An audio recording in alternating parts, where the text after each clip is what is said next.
what it is.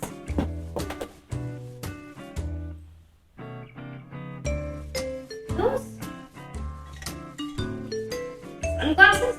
I get it, Cauldron. You're trying to tell me to take better care of my eyes in the sun. I hear you loud and clear, but don't worry. I have no plans of going out into the sun. So just relax, okay? And let me finish my book. What now?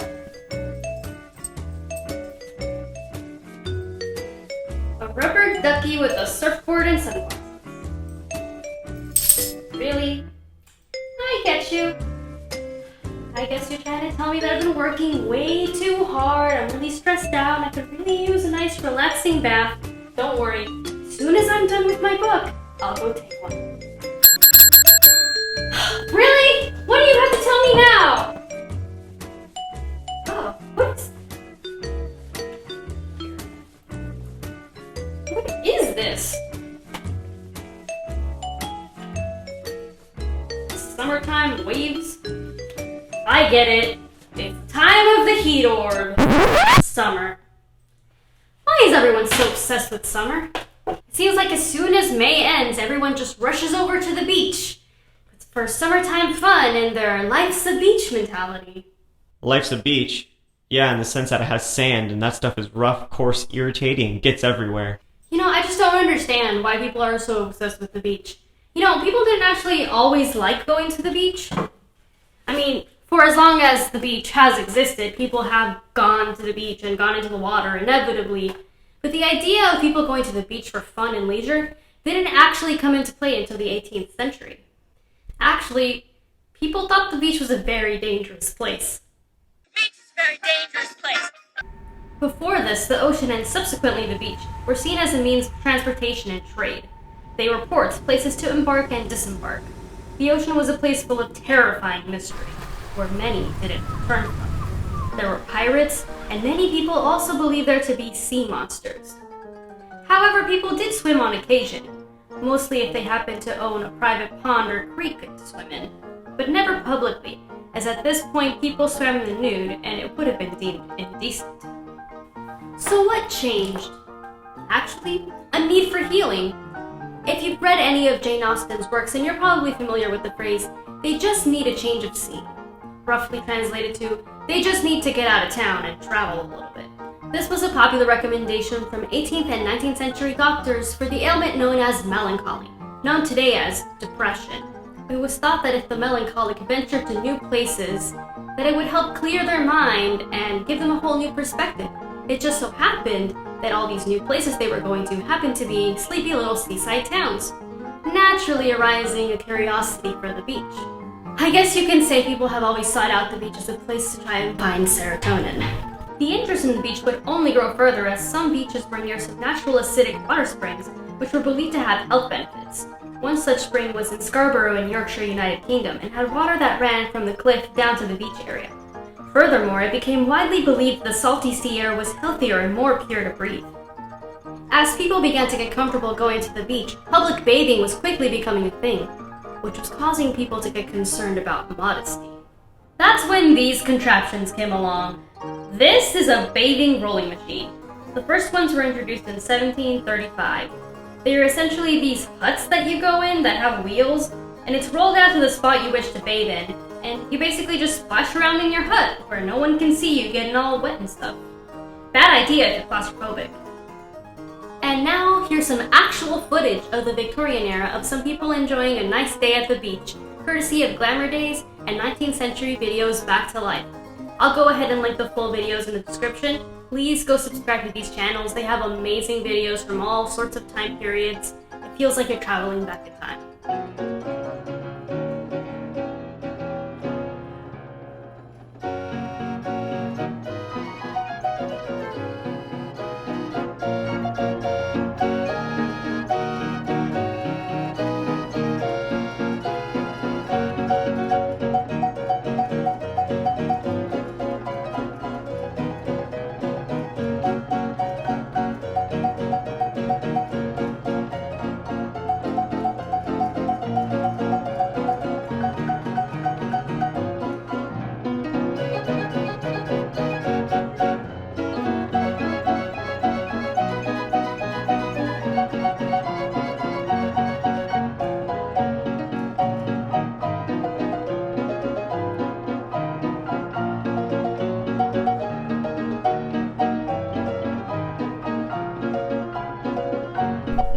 By the end of the 19th century, going to the beach became so popular that as soon as the summer months rolled in, everyone started heading down to the beach to cool off, and more kids began missing school.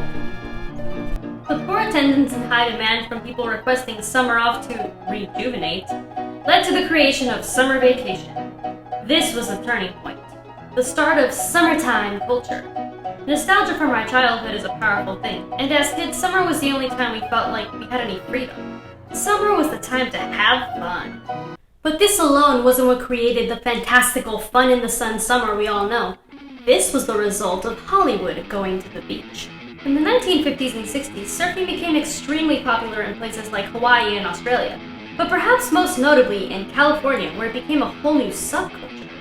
This was the birth of the typical California surfer dude. In fact, the word dude is part of the surf lingo that would become synonymous with native Californians as a whole. Popular California band The Beach Boys wrote songs all about California's surf lifestyle, and now songs like Surfin' Safari and Surfin' USA have become timeless summer anthems. It wasn't long before Hollywood would take notice, and in 1963 released a little movie called Beach Party, starring Annette Funicello of Mickey Mouse Club fame, and Frankie Avalon, whom you might know as the angel who sang Beauty School Dropout in Grease. The movie showcased just all of the cool things about being at the beach and summer, like surfing and dancing? Not to mention infectious musical numbers. Oh, and the movie execs knew exactly what would sell best. Girls in bikinis. Soon lots of copycat beach movies came out, and the beach culture that came from these movies and surfing has never really slowed down. And it has become just as traditional as dressing up for Halloween or decorating your tree at Christmas. All this beach research and all this talk about the beach and all the surfing songs and all that, I really kind of want to go to the beach. Hey AJ! Come here.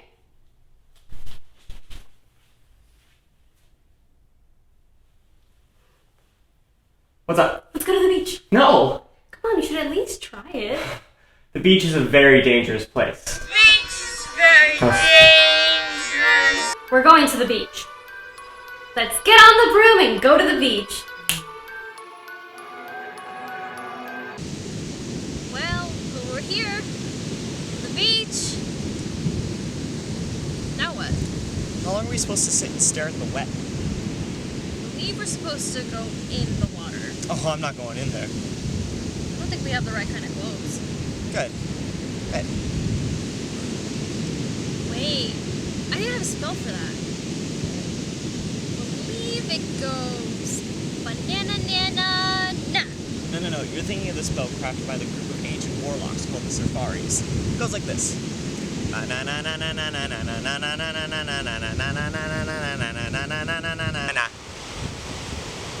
I got the accent wrong. Is this what they wear? You gotta be kidding me. Ugh, fringe? AJ, where's my hat? Is that embroidery? You're not gonna like this. Does my hat say something? Ooh la la. Oh no. This can't be what they wear. How did it come to this? It's better than the 1800s. It's gotta be better than this. Let's find out. We're gonna go through the evolution of women's swimwear.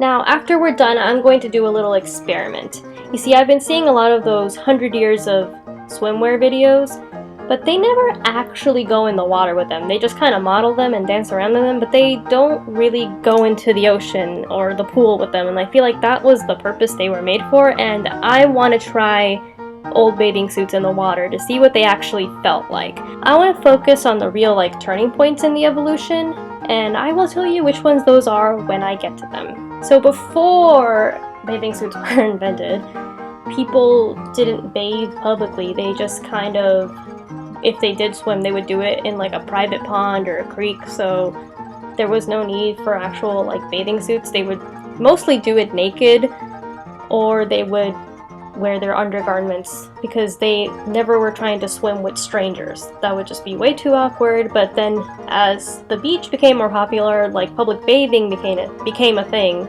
So people needed something to wear to the beach. And that's when the bathing suit came in, and the very first bathing costume, which is what they called it back then, came into the 1800s. It mostly consisted of a long-sleeved shirt with pantaloons, or bloomers, And then you would tie it with a belt, kind of made it look like a dress. It kind of just looks like regular clothes, right? But yeah, the skirt is meant to be hiked up so you can like walk around in the water with it, but it's really just a long shirt.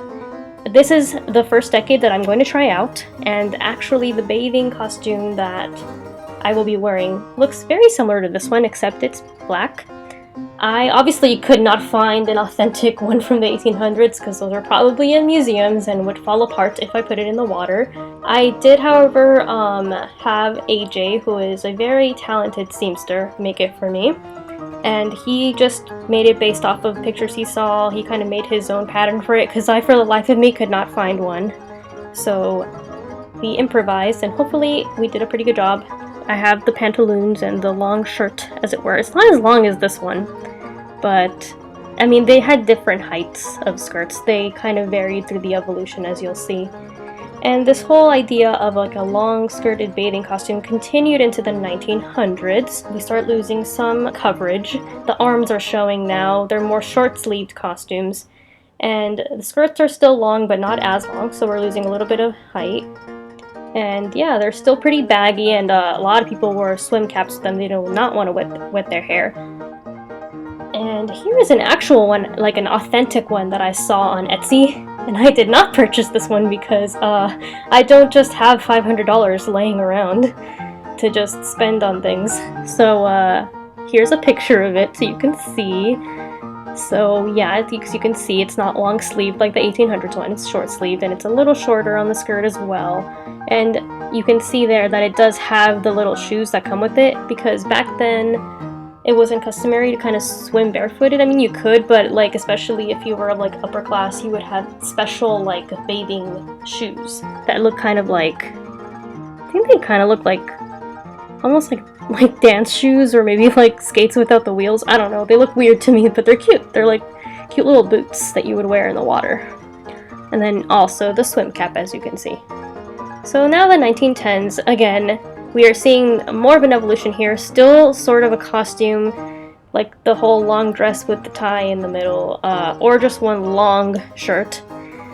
Mostly with like the bloomers, as you can see. And much shorter sleeves and much shorter skirts as well. If you want to get more specific into it, here we have some pictures from 1917 through 1919. I think these are super cute. They kind of just look like summer dresses that you would maybe wear now. They were always worn with stockings, which I imagine would have been really awkward in the water, but I don't know. Anyways, moving on to the 1920s. This is where we see what I would actually call a bathing suit. It consisted of this just like one piece, and like they were kind of like shorts. And over the little shorts you would have this like skirt thing. Kind of like a skirt in a way. But it's a one-piece skirt. So yeah, the 20s costumes were mainly made out of wool. 100% wool, which I think is just a very interesting material to have in water. But I guess we'll find out. Here we see the socks again in that same shape.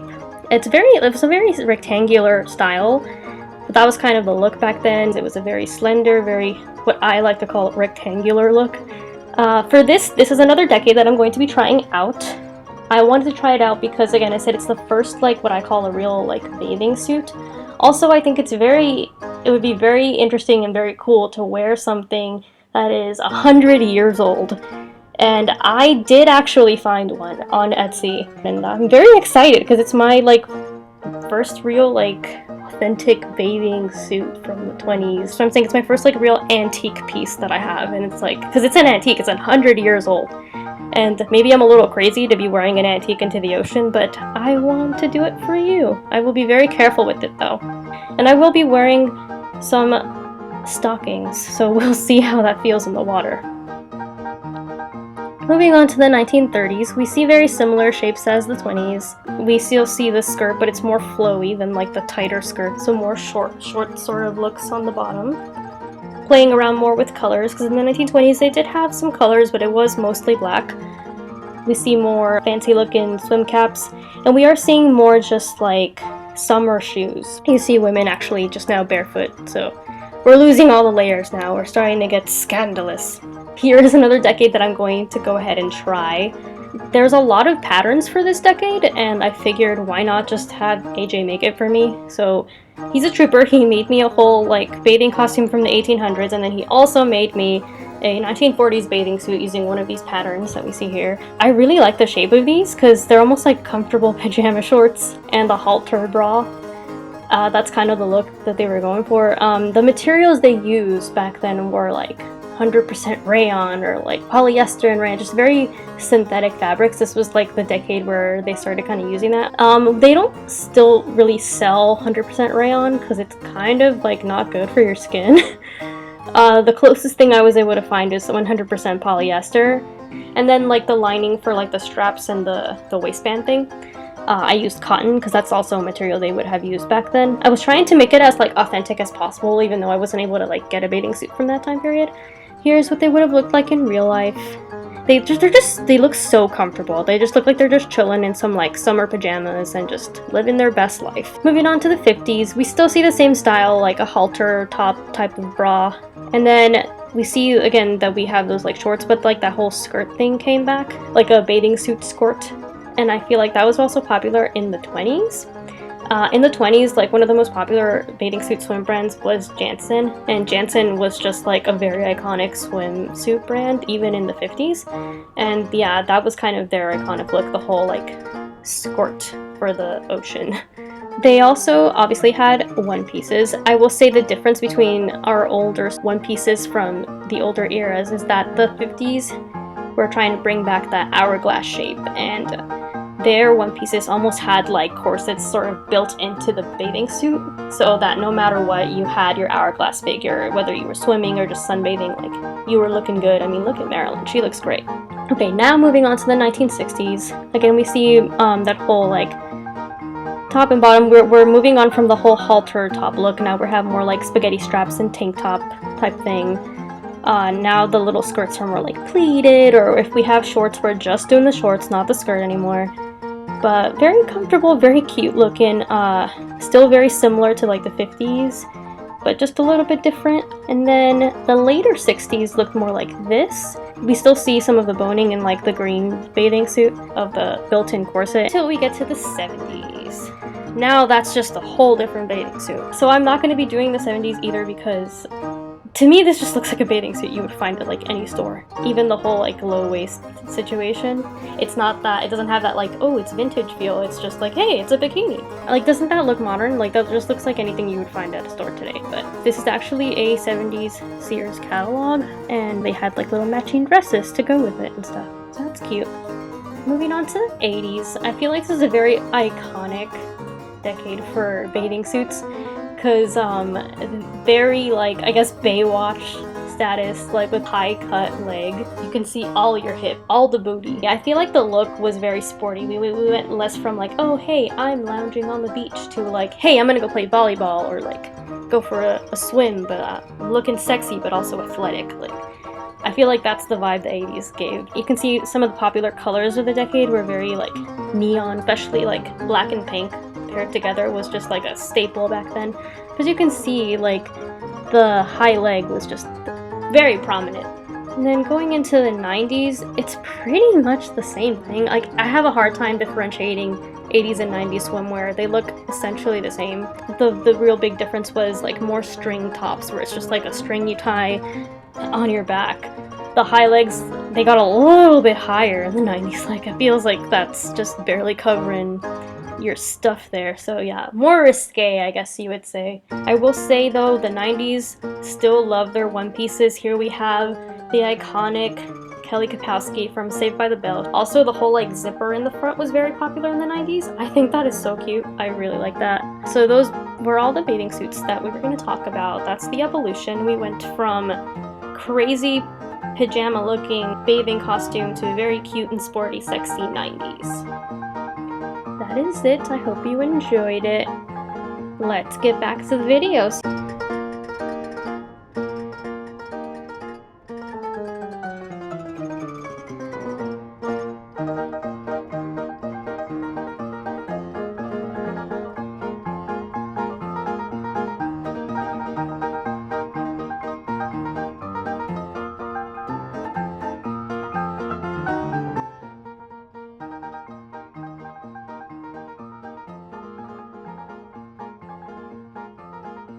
basically just wearing like big comfy pajamas.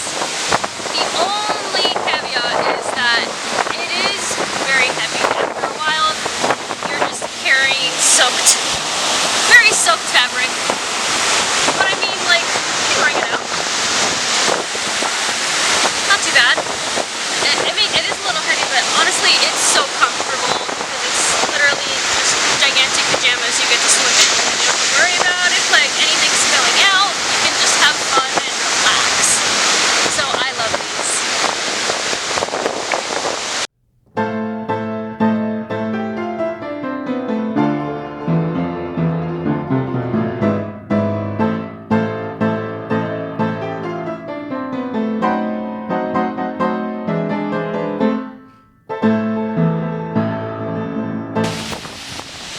Okay.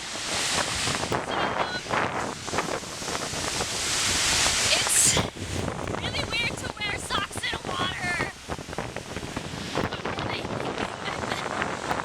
Other than that, the bathing suit is really comfortable.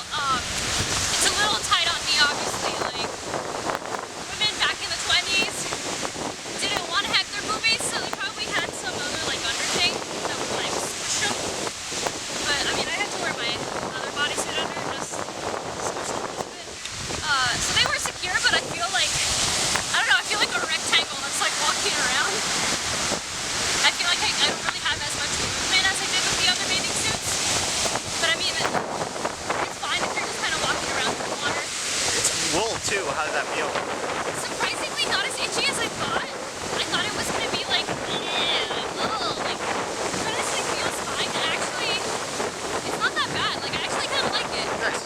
The only thing I hate is the stockings. Like, let's not do the stockings. No bueno. Nobody kissed his wife goodnight. He cried sadly. Miss Esther, baby, fare you well.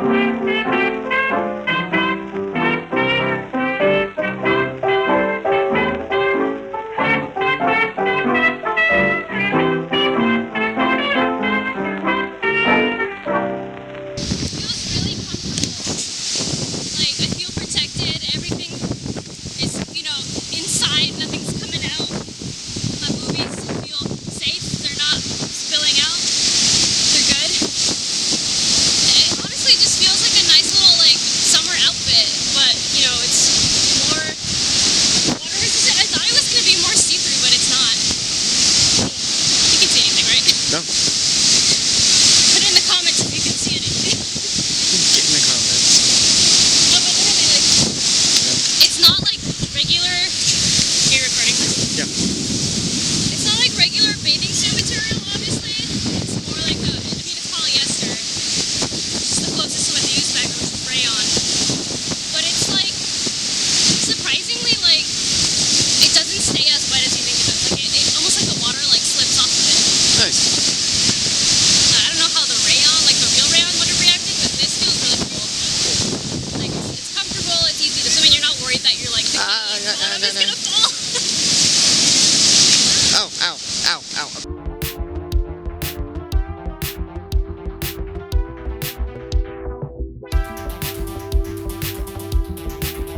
I feel like this one's actually like more uncomfortable than the 40s one.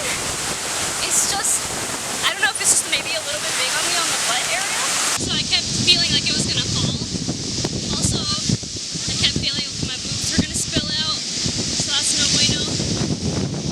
But, I mean, it's cute to like just kind of walk around the beach in, but if you're gonna be doing some like hardcore wave playing, like swimming or anything like that, it's probably not the best choice, but it's not a bad choice.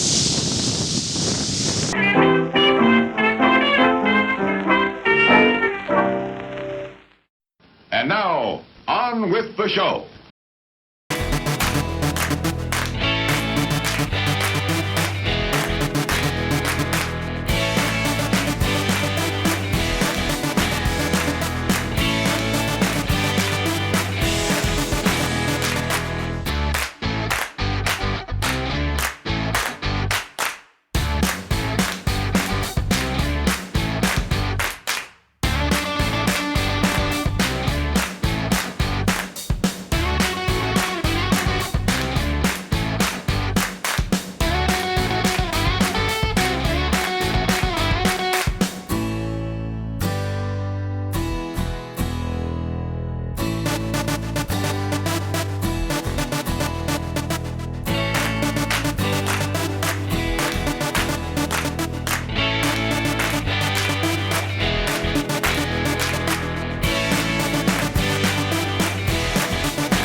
as you can see, even if summer isn't quite your thing, you can still have lots of spooky fun in the sun. Happy Summerween!